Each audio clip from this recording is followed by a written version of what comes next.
Di pesisir utara Pulau Jawa, berdirilah sebuah daerah yang sejak dahulu dikenal sebagai pelabuhan penting, pusat perdagangan, sekaligus tanah kelahiran tokoh-tokoh besar Jepara, yang kini terkenal sebagai kota ukir dan kampung halaman Raden Ajeng Kartini. Namun jauh sebelum dikenal sebagai kota ukir, Jepara telah menorehkan sejarah panjang yang dimulai lebih dari 1000 tahun yang lalu. Menurut para sejarawan, wilayah Jepara sudah dihuni sejak masa kuno. Dahulu, kawasan ini diperkirakan masih dipisahkan dari daratan utama Jawa oleh Selat Juwana. Seiring waktu, endapan lumpur dari sungai-sungai besar menyatukan wilayah tersebut hingga menjadi daratan seperti sekarang. Nama Jepara sendiri dipercaya berasal dari istilah Ujumpara, Ujumara, atau Jumpara, yang berarti sebuah tempat di ujung daratan yang menjadi persinggahan para pedagang.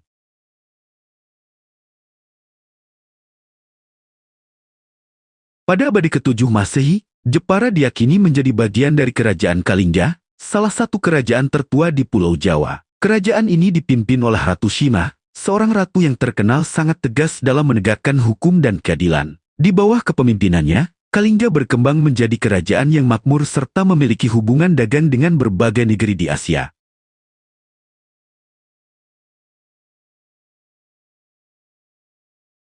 Memasuki abad ke-15, Jepara mulai dikenal sebagai sebuah bandar kecil di bawah kekuasaan Kesultanan Demak. Letaknya yang strategis di tepi Laut Jawa menjadikan Jepara sebagai pelabuhan yang ramai disinggahi kapal-kapal dagang dari Nusantara, Tiongkok, India, hingga Timur Tengah. Dari pelabuhan inilah berbagai komoditas diperdagangkan, mulai dari beras, kayu, rempah-rempah, hingga hasil bumi lainnya. Setelah melalui berbagai peristiwa politik dan keluarga, beliau dinobatkan sebagai penguasa Jepara pada 10 April 1549.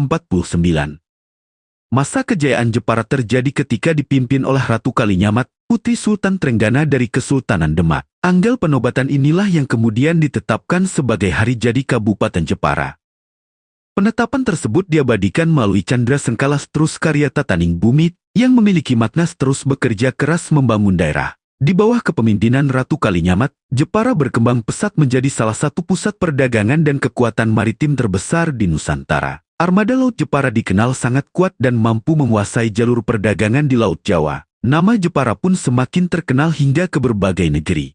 Ratu Kalinyamat juga dikenang sebagai penguasa yang berani menentang penjajahan Portugis. Pada tahun 1551 dan kembali pada tahun 1574, beliau mengirim armada besar untuk menyerang benteng Portugis di Malaka. Meskipun belum berhasil merebut Malaka, keberanian tersebut membuat Jepara disegani oleh bangsa-bangsa asing dan menjadikan Ratu Kalinyamat sebagai salah satu tokoh perempuan paling berpengaruh dalam sejarah maritim Indonesia. Selain berjaya di bidang perdagangan dan militer, Jepara juga berkembang sebagai pusat seni ukir kayu. Tradisi ukir yang diwariskan sejak masa itu terus berkembang hingga menjadi identitas daerah. Bahkan hingga sekarang, mebel ukir Jepara telah diekspor ke berbagai negara di dunia dan menjadi salah satu penggerak utama perekonomian masyarakat. Setelah wafatnya Ratu Kalinyamat pada tahun 1579, Jepara mengalami berbagai perubahan kekuasaan. Wilayah ini kemudian berada di bawah Kesultanan Pajang, dilanjutkan Kesultanan Mataram, lalu memasuki masa penjajahan Belanda. Pada masa kolonial,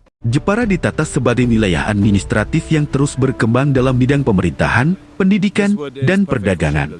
Setelah Indonesia merdeka pada 17 Agustus 1945, Jepara resmi menjadi salah satu kabupaten di Provinsi Jawa Tengah. Kini, Jepara memiliki 16 kecamatan dan dikenal luas sebagai sentra industri mebel, kerajinan ukir, perikanan, serta pariwisata. Selain itu, Jepara juga memiliki destinasi terkenal seperti Kepulauan Karimun Jawa, Pantai Bandengan, Pantai Kartini, Benteng Portugis, dan Masjid Mantingan yang menjadi saksi bisu perjalanan sejarah daerah. Demikianlah kisah berdirinya Kabupaten Jepara. Dari sebuah pelabuhan kecil di pesisir utara Jawa hingga menjadi pusat perdagangan, kekuatan maritim, dan kota ukir yang mendunia, Jepara membuktikan bahwa semangat kerja keras dan keberanian para pendahulunya tetap hidup hingga sekarang. Semoga kisah ini dapat menambah kecintaan kita terhadap sejarah dan budaya Indonesia. Jangan lupa nantikan dan tonton video menarik selanjutnya tentang sejarah Nusantara di channel ini ya.